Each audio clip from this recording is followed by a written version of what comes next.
High সুপ্রিয় সুধী, দেশে বিদেশে যারা আমাকে শুনতে পাচ্ছেন সবাইকে বৈশাখের শুভেচ্ছা, অভিনন্দন।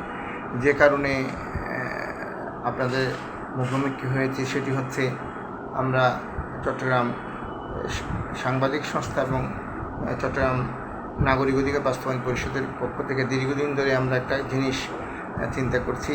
চট্টগ্রামে যে ওয়াসার যে পানিতে লবণাক্ত, তারপর পানিতে পোকামাকড়ের উপদ্রব, তারপরে এবং এখানে আপনি দেখবেন পানি সরবরাহ নিয়ে অনেকটা ভেলকিবাজি।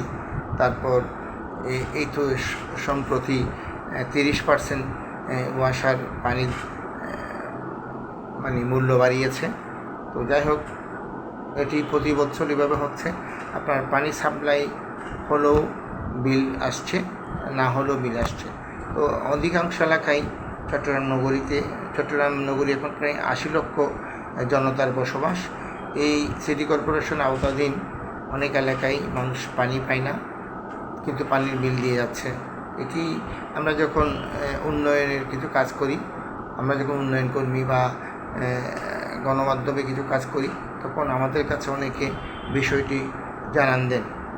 তো এই বিষয়ে এবং আমরা অনেকবার চেষ্টা করেছি এটি সমাধান বা সুরাহার পথে যাওয়ার জন্য, কিন্তু কোনো সময় হয়নি।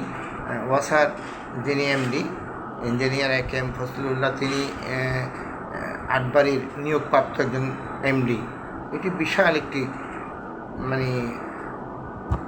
বিব্রতকর বিষয়, একজন মানুষ 8 বার নিয়োগ পাওয়া।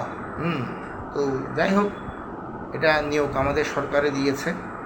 তো আমি সরকার মহোদয়দের অনুরোধ করব, আমাদের কাজগুলো যাতে উপযুক্ত লোক দিয়ে হয়। আমাদের পানি নিষ্কাশন, পানি সরবরাহ, পানি এই যে আপনার ওয়াসার সাপ্লাইগুলো যথাযথভাবে হচ্ছে না। এই বিষয়গুলো নিয়ে আমরা এবং এছাড়া চট্টগ্রাম ওয়াসাতে ঘাপটি মেরে থাকা কিছু কর্মকর্তা, তারা দুর্নীতি করছেন। এটি যথেষ্ট গণমাধ্যমে ইতিমধ্যে প্রকাশিত হয়েছে।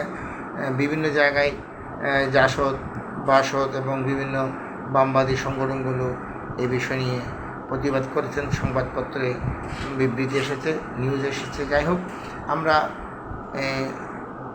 6 মে সোমবার সকাল 11টায় ওয়াসার মোড়ে, অর্থাৎ ওয়াসার যে কার্যালয়টি, সেই কার্যালয়ের সামনে আমরা একটি মানববন্ধন ডেকেছি এবং ওখানে একটা প্রতিবাদ সমাবেশ হবে। আমাদের এখানে কোনো সরকারের বিরুদ্ধে কোনো উচ্চবাক্য আমরা করব না। আমরা শুধু প্রশাসনকে, সরকারকে আবেদন জানাবো যে ওয়াসা কীভাবে চলবে। ওয়াসার প্রশাসনিক যে অবকাঠামো, আমরা মনে করি এটি একেবারে নুয়ে পড়েছে। তো এই কাজগুলো যদি সঠিকভাবে হয়, তাহলে ওয়াসার সাপ্লাই, পানিতে পোকামাকড়ের উপদ্রব, লবণাক্ত পানি, বিবিধ বিষয় হয়তো সমাধান সম্ভব। এই বিবিধ সমস্যাগুলো সমাধানের জন্য আমরা চট্টগ্রাম সাংবাদিক সংস্থা এবং চট্টগ্রাম নাগরিক অধিকার বাস্তবায়ন পরিষদের পক্ষ থেকে সোমবার সকাল 11টায় মানববন্ধনের আহ্বান করেছি। আমরা আবেদন জানাবো, যাদের আগ্রহী আপনারা মানববন্ধনে উপস্থিত হবেন। আমরা শান্ত এবং সুষ্ঠুভাবে একটি মানববন্ধন অনুষ্ঠান শেষ করতে চাই। আপনাদের সকলের উপস্থিতি কামনা করছি। ভালো থাকবেন, ভালো রাখবেন।